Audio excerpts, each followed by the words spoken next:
Bibles to Isaiah chapter 6. We will look at Isaiah chapter 6. Actually, we're probably going to go through chapter 6 through the end of 8 now because it's a pretty large chunk of Scripture. We're not going to go through all of it verse by verse, and even what we do go through, I'm not going to be able to really touch on all the passages, even the stuff that we do focus on.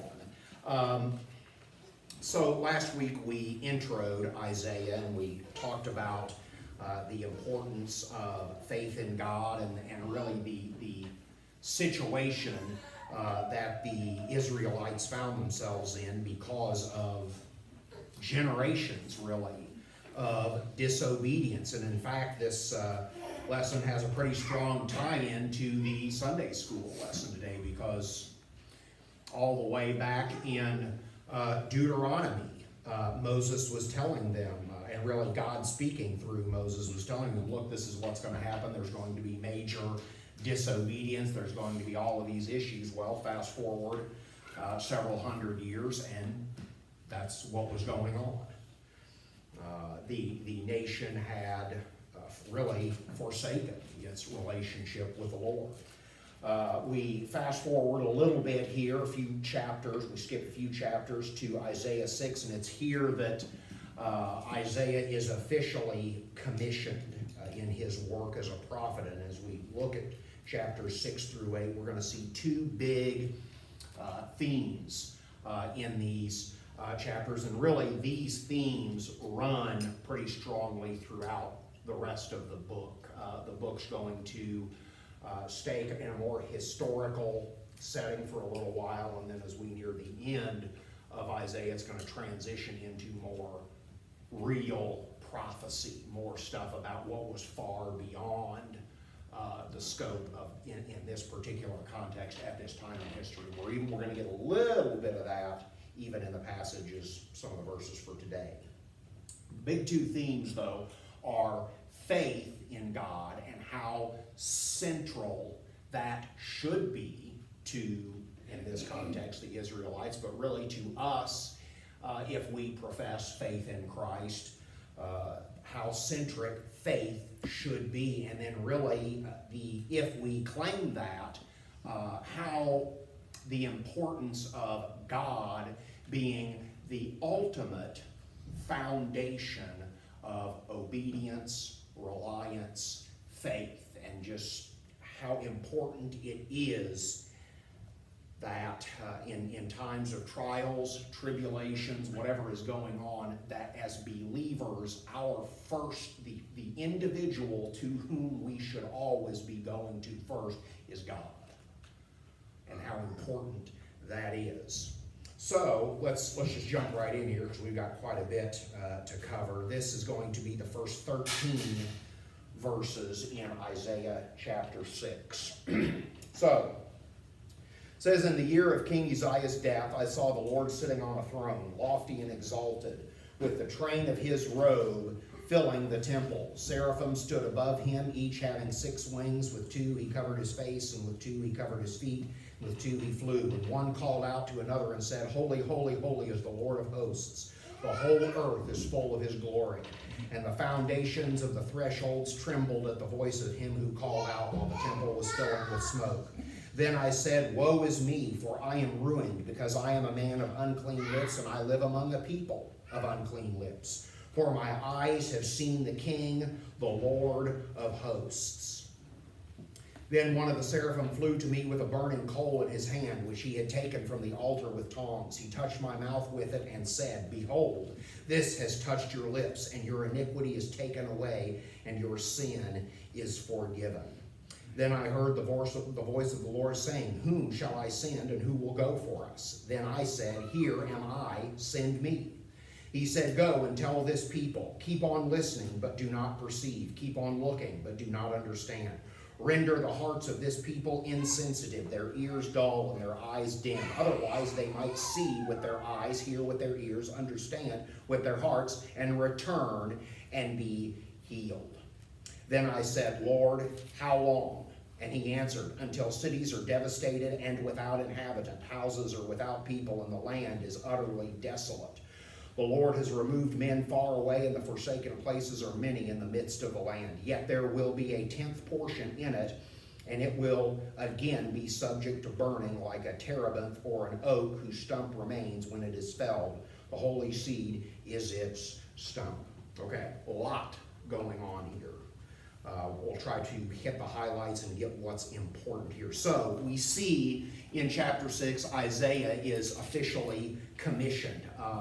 There's pretty serious scholarly speculation that Isaiah, yes, he had a role as a prophet, but prior to that he served as a priest in the temple. It kind of makes sense because it was during a sojourn to the temple that he is commissioned. And whatever he sees there in the first part of Isaiah 6 is pretty intense, and it's one of those things that, yes, there are words to describe what he saw, but that's one of those situations that really is an encounter with a level of holiness that we just probably can't totally come to grips with. What's interesting to see is in verse 5, is Isaiah's response. In this encounter, Isaiah became painfully aware of his own unworthiness to stand before the Creator. The truth of the matter is, guys, we are so often prone to, well, I don't do this or I don't do that to make ourselves feel better. But the fact of the matter is, guys, when we stand before God, each and every one of us, the difference is so vast and infinite. His holiness in comparison to our unworthiness, we're all in the same boat. We all stand as sinners in need of God's redemption and continual sanctifying work in us. And Isaiah here is saying, I exist as an unclean man in the midst of an unclean group of individuals. Yes, he was being called to be set apart to prophesy against them, but he wasn't setting himself up necessarily on a pedestal saying, I've never done these things and you have. Isaiah stands here in the midst of God as a sinner. And then what happens here is, he makes that statement, I am ruined. And that word ruined most likely translates as speechless, because really, when you're in the midst of God himself, we can't give defense other than acceptance of Jesus Christ as Lord and Savior. That's really going to be the big thing for us when we stand before God. We're not going to be able to have accomplished anything or done anything in this life that's going to suffice other than submit to the person and work of Jesus Christ. And so what happens here is that in verses 6 and 7, it shows us that God is willing to forgive and to cleanse individuals from sin. This process of the coal being placed on Isaiah's lips cleansed him from the condemning power of sin and prepared him for his task as a prophet. And then it goes on in verses 8 through 10, and he speaks eagerly that he wants to be the one sent. But make no mistake about it, his task wasn't just going to be roses for him. It was going to be tough, because he was going to be called to proclaim against the nation. And in fact, as it shows here, the nation must be hardened before it can be restored. Why is that? Well, the current generation was so far gone that for God to intervene at that juncture with deliverance would have sent the wrong message about his justice and his holiness. This mission will bring rejection and sorrow to Isaiah, but it's God's will. It must be done. I really like what one commentator says, a man by the name of William Brueggemann. He says this: there are no easy healings. There are no ready turnings. The healings are not readily available, and the turnings are too demanding. There is no easy gospel. There is no cheap grace, no good word that gives assurances to those who drop by hoping for a quick and comfortable deal. And that leaves in these cases only stubbornness and its terrible consequences. Now, I use that quote because I'm going to say I don't entirely agree with it. I think in some cases there are individuals who confess their sin, who get right with the Lord, who submit their lives to Jesus Christ, and the transformation can be close to immediate. There can be immediate change. But I think really what he's getting at in this is so many times people live lifestyles of sin and hardness toward God. They're enmeshed in the dark places of our world and our society, and then they just expect, well, boom, like turning a light on, I can just be totally free from that. Most of the time, it doesn't happen like that. And the transformation from getting out of that to getting right with the Lord, most of the time can be a lot of times is a pretty strenuous process by which because the fact of the matter is, look, when you dig a hole down, the farther you go down, the more you got to climb up to get out of that stuff. And so a lot of times it's a process. I personally could speak to that in my own life, the process of getting out of some of the things that I've been involved in. It was years. It was slow. It was painful. But I feel like I'm better for it because the understanding of what was going on, it has made me all the more vigilant against those things because I realize how prone I am to those things. But I wanted to point that out because the situation here with Israel is God is saying, look, there is no easy way out of this for you guys. And furthermore, because of the context of the situation, things are going to have to get worse before they get better. Your hardness is so entrenched. Your rejection of me is so entrenched in your culture and society that it's going to have to get worse. You're going to have to be broken. They weren't quite there yet. They hadn't quite hit rock bottom. And that's what God was saying. You guys are going to have to hit rock bottom before I can mold you into my image and you really begin to realize, hey, we've totally messed this up and we need to submit our lives again as individuals and as a nation to God. Okay, let's move on to, we'll skip a little bit and move on to the first part of chapter 7. Let's look at the first 9 verses there in Isaiah 7. So it says, now it came about in the days of Ahaz, the son of Jotham, the son of Uzziah, king of Judah, that Rezin, the king of Aram, and Pekah, the son of Remaliah, king of Israel, went up to Jerusalem to wage war against it, but could not conquer it.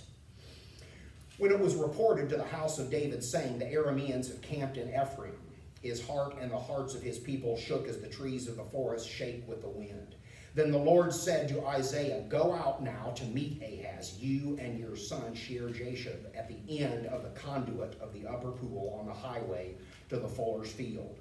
And say to him, take care and be calm, have no fear, and do not be faint-hearted because of these 2 stubs of smoldering firebrands on account of the fierce anger of Rezin and Aram, and the son of Remaliah, because Aram with Ephraim and the son of Remaliah has planned evil against you, saying, let us go up against Judah and terrorize it, and make for ourselves a breach in its walls, and set up the son of Taliel as king in the midst of it. Thus says the Lord God, it shall not stand, nor shall it come to pass.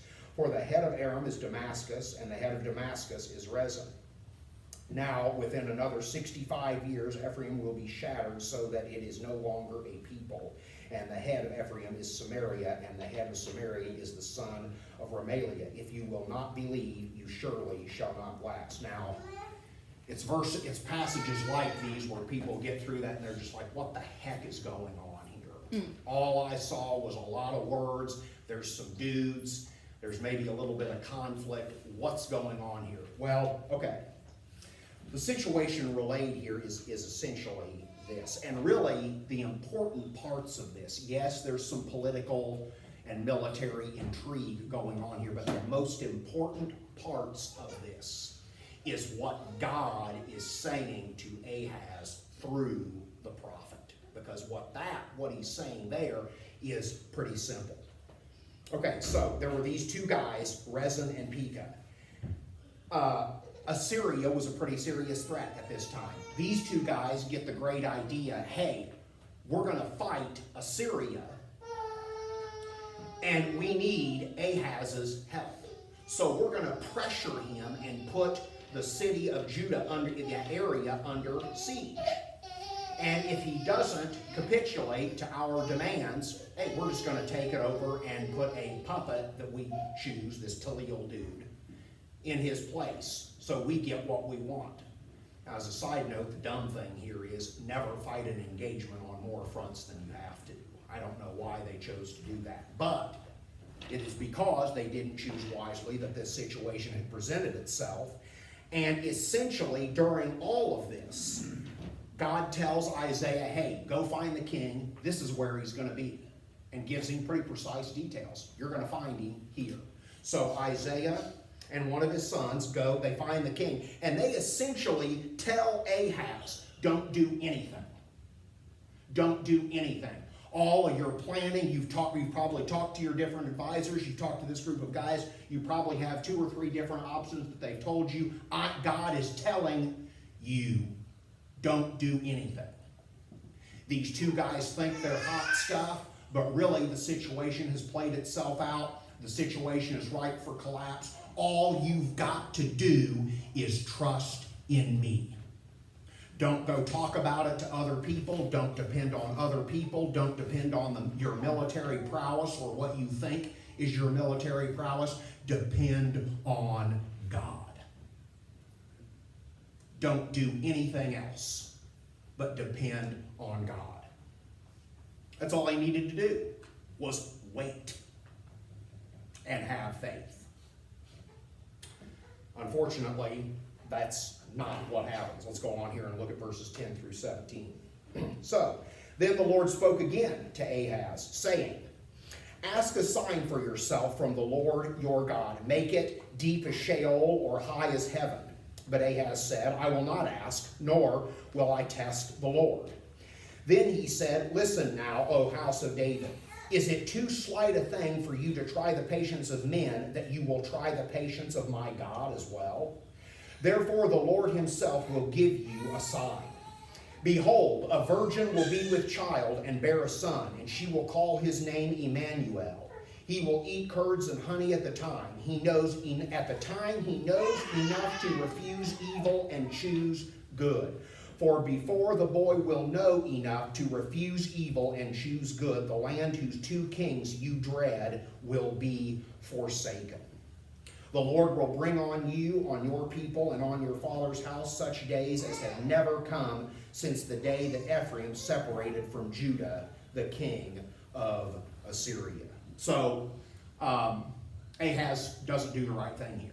He doesn't depend on God. So Isaiah, at some later time, probably not that days or weeks in the future from what we just got through talking about, Isaiah has to go back.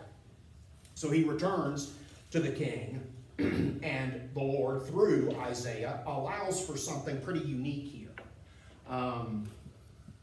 It's rare that God is allowing this man to essentially, for all we know, write a blank check. Whatever you ask for. And he uses the terminology as low as the depths of Sheol or as high as heaven. Essentially, whatever you want to demonstrate my power and sovereignty, you name it, and I will accomplish it. What's interesting, and I wish they would have made this in the texture, I wish they would have made this easier to pick up.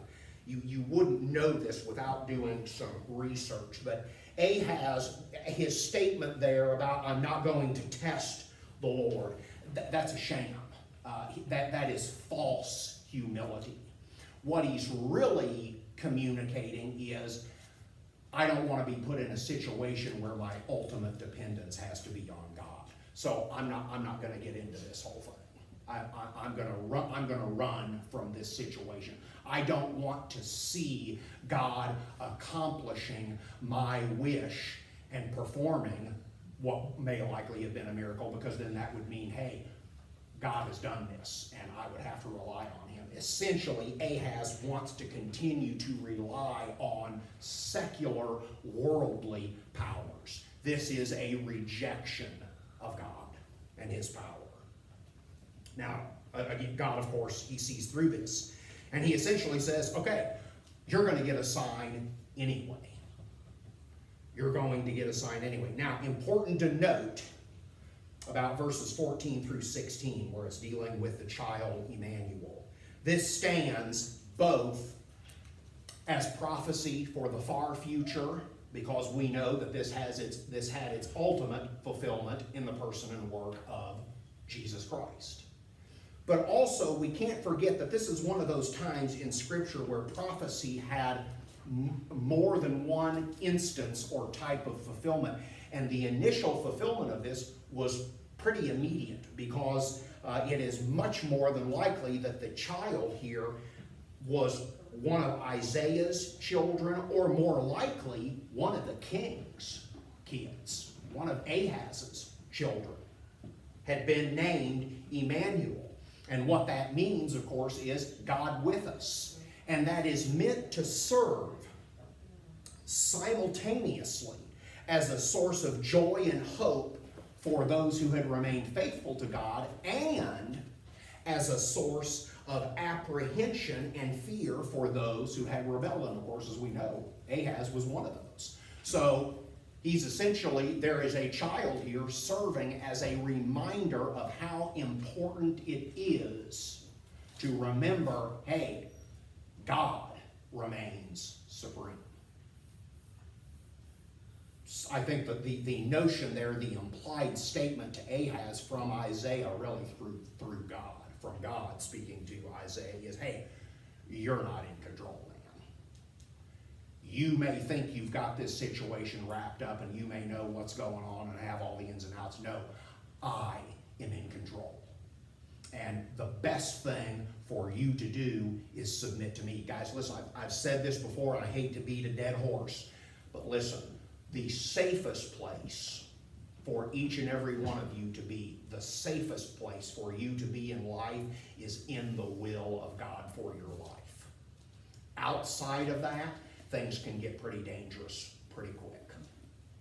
Because when we start to rely on our own abilities, our own insights, our own willpower, our own wisdom, or that of worldly institutions, powers, those things are doomed to failure. Why?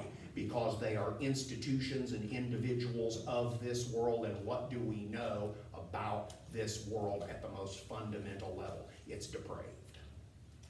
It's sin. It's broken. And it will fail us. Not all the time, but sooner or later.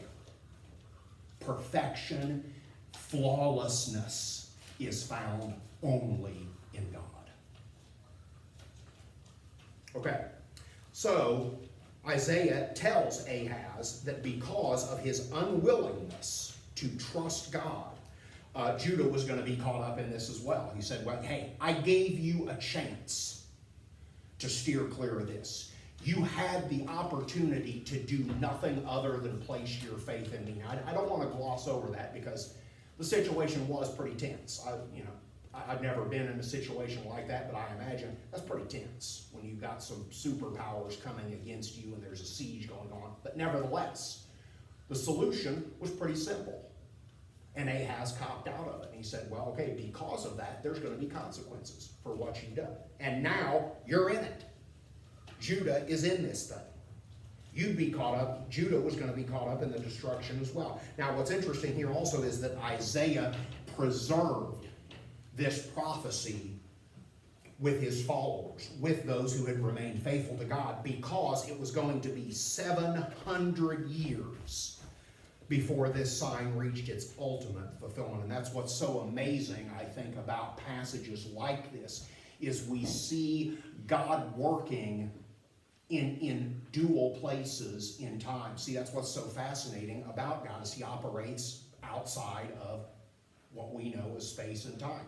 This prophecy was a fulfillment then, in that context, but it was also going to have ultimate fulfillment hundreds of years later in the complete fulfillment of the person and work of Jesus Christ. Now, we're going to summarize chapter 7, verse 18 through chapter 8, verse 8. You guys can read that on your own time, honestly. There's some redundant stuff in there. It's not that it's not important. It's some of the same things start to be said over and over again. Some of the core ideas start to get repeated. And basically, in these verses, it becomes clear that due to lack of faith, Judah's destruction will be complete. And it's going to come quickly. It's going to happen quickly. Of note, in Isaiah chapter 8, verses 1 through 4, God gives Isaiah another son. And he tells him, essentially, before this child can say mother or father. And really, when you think about it, it's a few years, most of the time, 2, 3, maybe 4 years, before a child is able to say mommy or daddy. But it happens pretty quick. And so what God is saying is, it's not going to be too long before this destruction and this stuff happens. And it wasn't. The important thing to understand here is, historically, what God said would happen, happened. Their destruction came. And also notice at the end of chapter 8, verse 8. In fact, let's look at that. This is Isaiah chapter 8, verse 8. It says, then it will sweep on into Judah, the power and might of Assyria here in a few verses prior to this had been compared to a flood.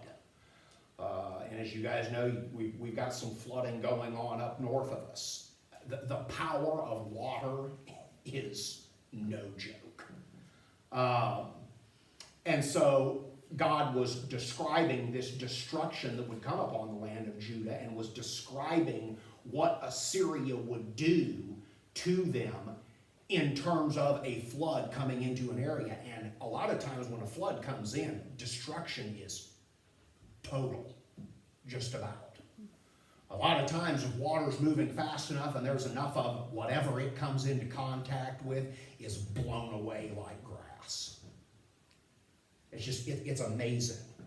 And so he was saying this is what was going to happen. So here in verse 8, then it will sweep on into Judah, and it will overflow and pass through. It will reach even to the neck, and the spread of its wings will fill the breadth of your land, O Emmanuel. But notice right there at the end, that last part, O Emmanuel. Even then, when you're up to your neck in bad stuff, still, God never forsakes us. Does punishment come? Yes. Is that and destruction at times a necessary part of God's refining process, whether it be an individual, an institution, a nation? Yes. But the thing that we need to remember is God is always going to be there. And because of that, because of God's unchanging, eternal nature, we need to understand how important it is to, when God tells us and calls us to obey, particularly if we are his children or profess to be, we need to do that. We need to do that. So despite Assyria coming in and destroying Judah, God would never forsake them totally. And let's move on here. We'll close up here with verses 11 through 22. Let's look first at chapter 8, verses 11 through 15. It says, for thus the Lord spoke to me with mighty power, and instructed me not to walk in the way of this people, saying, you are not to say it is a conspiracy in regard to all that this people call a conspiracy. And you are not to fear what they fear, or be in dread of it. It is the Lord of hosts whom you should regard as holy. He shall be your fear. He shall be your dread. Then he shall become a sanctuary, but to both the houses of Israel a stone to strike and a rock to stumble over and a snare and a trap for the inhabitants of Jerusalem. Many will stumble over them, then they will fall and be broken. Then they will even be snared and caught. There's a lot going on in that, but the important thing there is that Isaiah is told to go forth and proclaim that despite the fear and panic coursing through the land at that time, God is the only one that should be feared and obeyed. That part there where he says, God shall be your fear. God shall be your dread. Then he shall become a sanctuary. The important thing to note there is that when we see words like fear, dread, God doesn't want our relationship with him to be one of where we are just terrified of God. And I think history is replete with examples where individuals who professed genuine faith in God went out and tried to convert people at the point of a sword or gun or whatever it is. That is always categorically wrong. Genuine conversion should never happen on the other end of violence. Never. But despite that, what is being said here is there's essentially an appeal. Hey, you guys are worried about all of these worldly powers and all of these things that you see going on in front of your eyes, and these guys that seem powerful, these nations that seem powerful. If you're going to have ultimate respect and maybe even a little bit of tension and fear about fear me. I'm the creator. I am the sovereign God of the universe. If you're going to obey and be in submission to anyone, be in submission to me.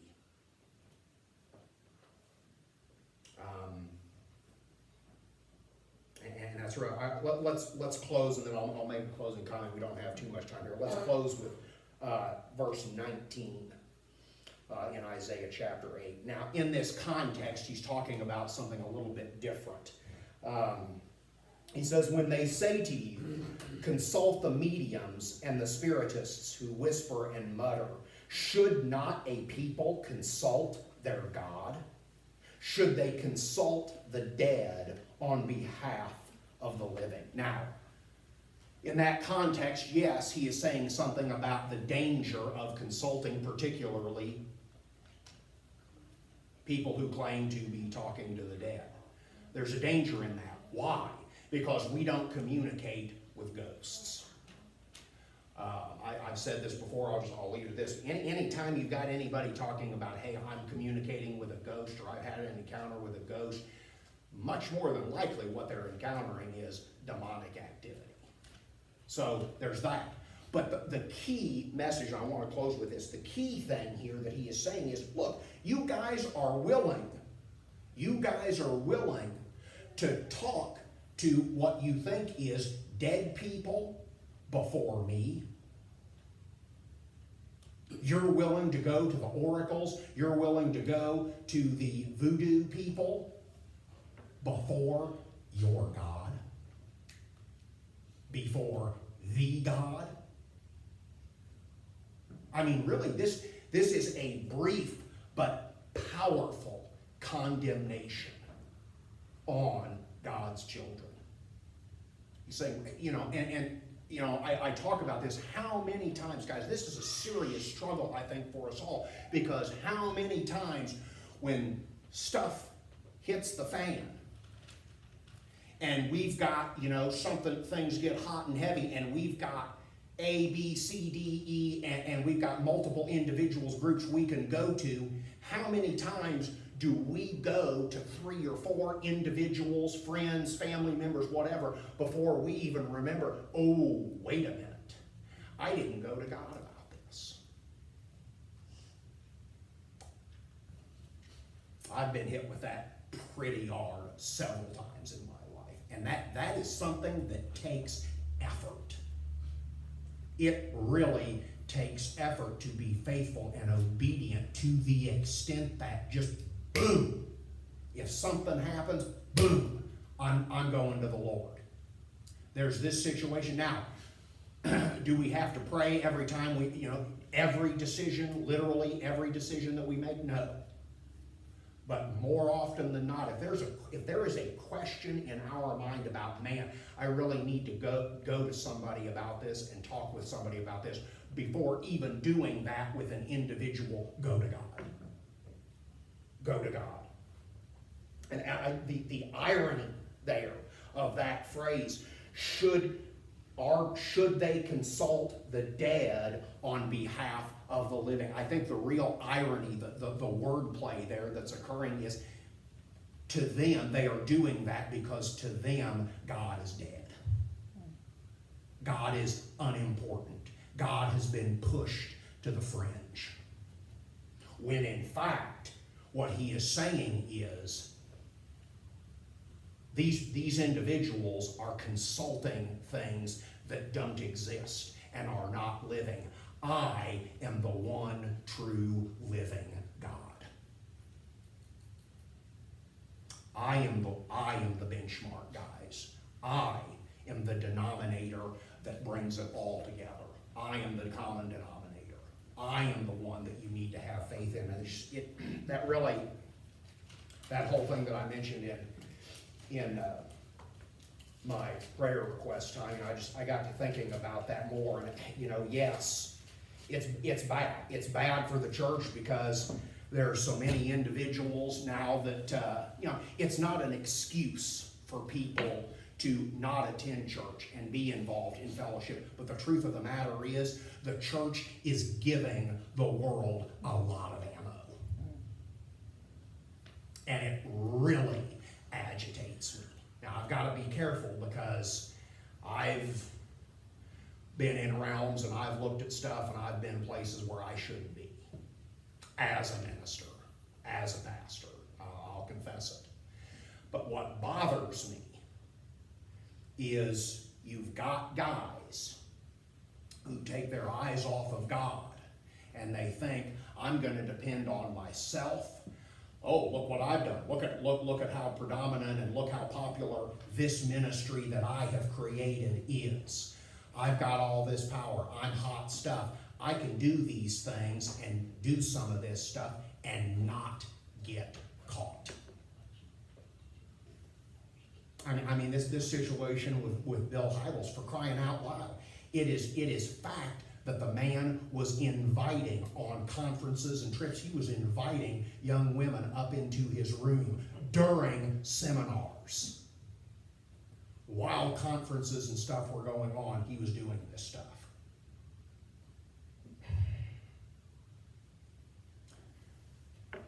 And at the root of that is, at some juncture, that guy, like so many others, decided to take their eyes off of ultimate dependence on God. And they decided, I'm going to do things my way.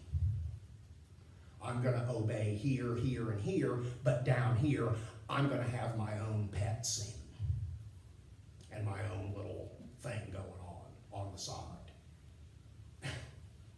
You can't do that. You will not get away with that forever.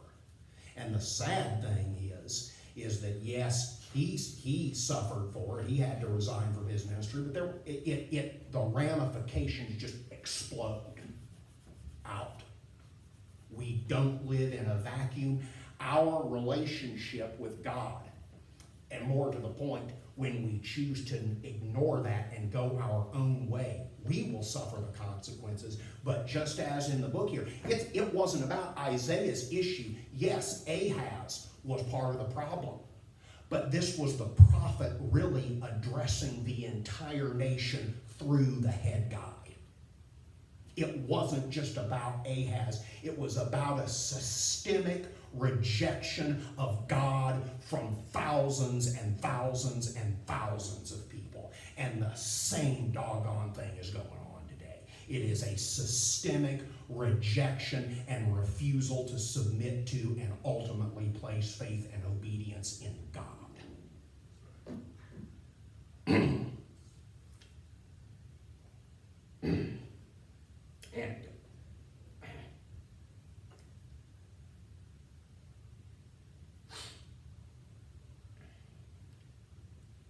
we're paying a price, guys.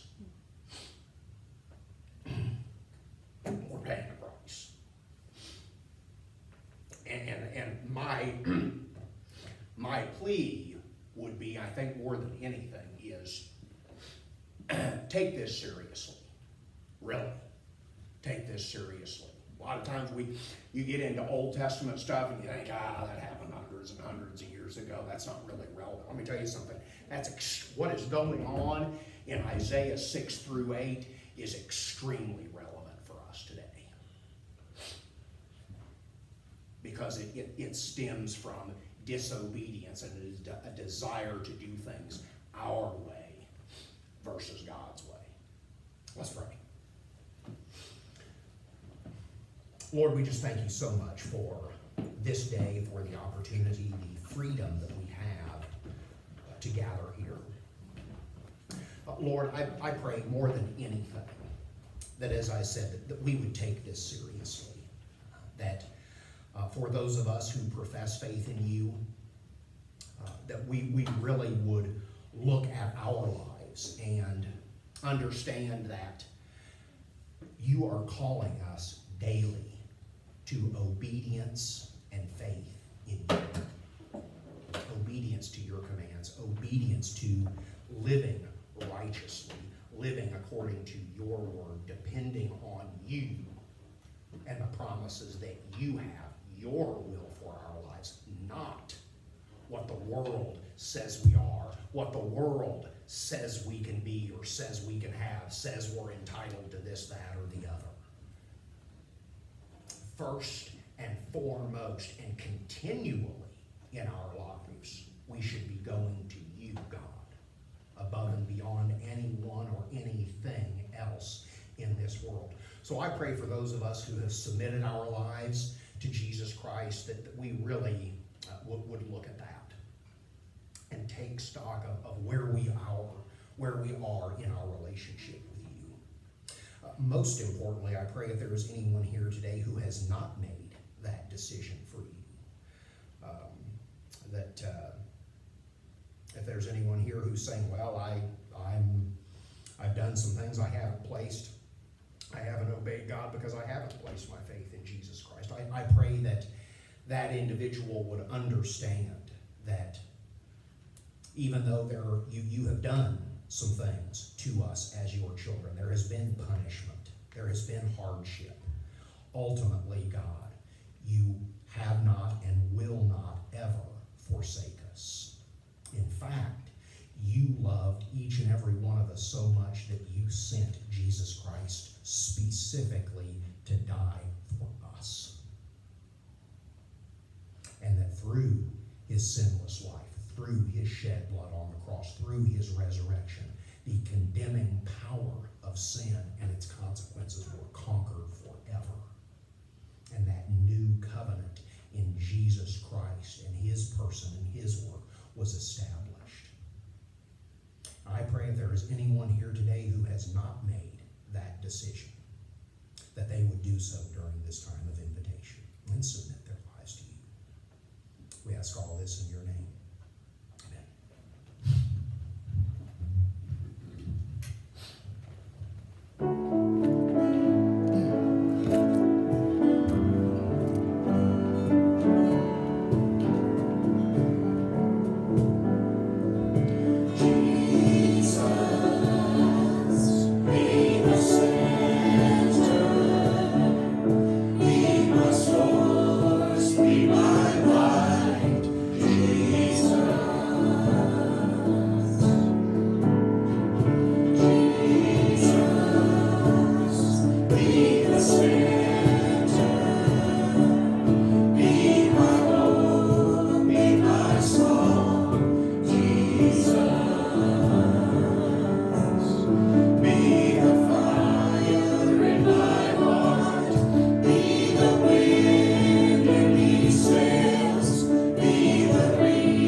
we just thank you so much for the opportunity that we've had here today to gather, to fellowship with one another, to worship and praise you, and to be exposed to your word. And Father, it's my prayer that we take this message and really apply it to our lives, apply it to the way in which we conduct ourselves day in and day out, that we truly would be displays of obedience to and faith in you, your word, and the promises that you have for each and every one of us. I pray that you would give us wisdom and boldness to proclaim truths like this to those around us, to encourage people to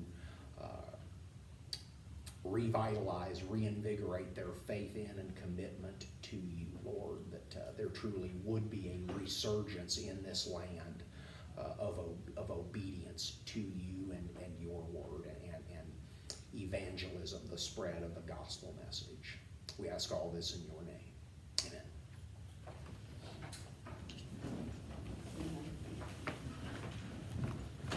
Hey, I will be here next